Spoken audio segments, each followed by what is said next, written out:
It is part of the human mentality to idolize great leaders, often long after they are dead.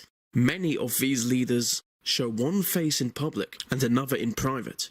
This is a list of 10 great leaders with a dark side.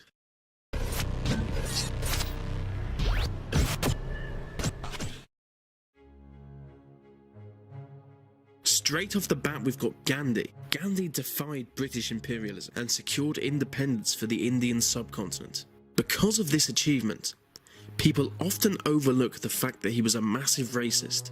An old racist. Just an old, weird, creepy Indian racist. He spent most of his life fighting for two things. 1. Equality for Asians. And 2. The racial segregation of black people. I can't quote anything he said about Africans on this channel because it's all so bad, but that is to be expected of a man who referred to Adolf Hitler as his dear friend.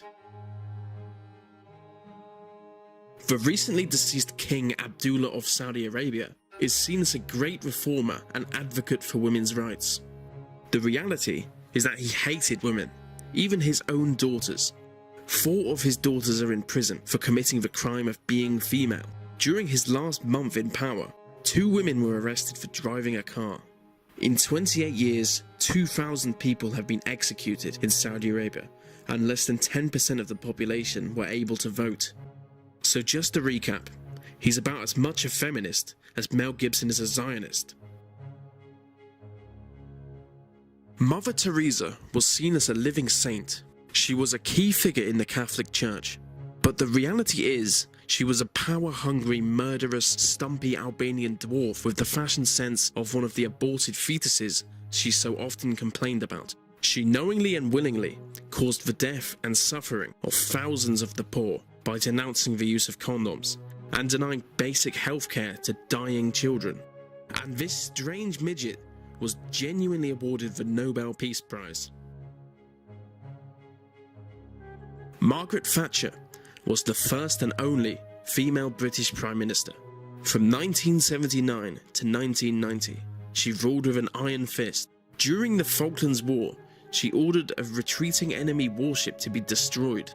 I guess so she could hammer home some kind of weird, unclear message.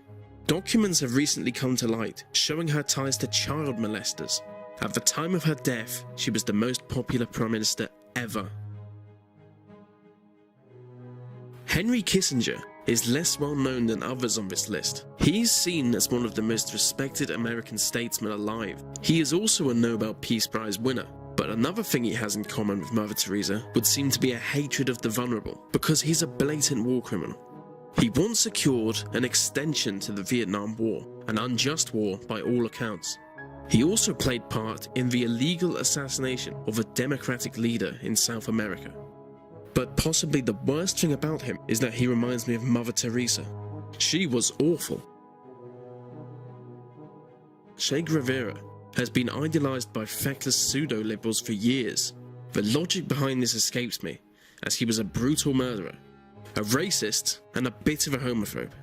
In fact, he mounted a campaign to have gays jailed, blacks sent to labor camps, and have democratic leaders slaughtered without trial. His last words were famously, "Shoot, coward. You are only going to kill a man." But they killed his friends too, so a minor victory for them. Nelson Mandela is seen by many as the last great politician. After spending 27 years in prison, he finally brought democracy to South Africa. He funded an extremist group that killed innocent civilians and tortured government officials. His wife, Winnie Mandela, often encouraged necklacing. That's when a tire is placed around the victim's neck and set on fire. The Dalai Lama is rated as the most respected world leader alive. So this may be a shock, because he is not as he seems. The Dalai Lama is against the freedom of religion, and he makes no attempt to hide this. Before the Chinese overthrew him, he organized Tibet as one of the most unequal societies in the world.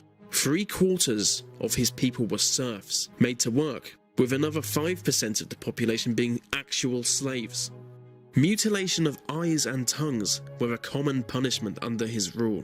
Social reform was non-existent, and women were brutally repressed. I quite like Barack Obama. In fact, I think he's one of the best politicians alive. But basic logic dictates that his drone strikes create more terrorists than they kill. The real damage is the effects on civilian life. 42% of Yemeni children suffer from post-traumatic stress due to American drone strikes. In one strike, 41 men were targeted, but 1,147 people were killed. It's a bit like a drunk baby playing darts, just less dangerous. Steve Jobs was the beloved co-founder and CEO of Apple.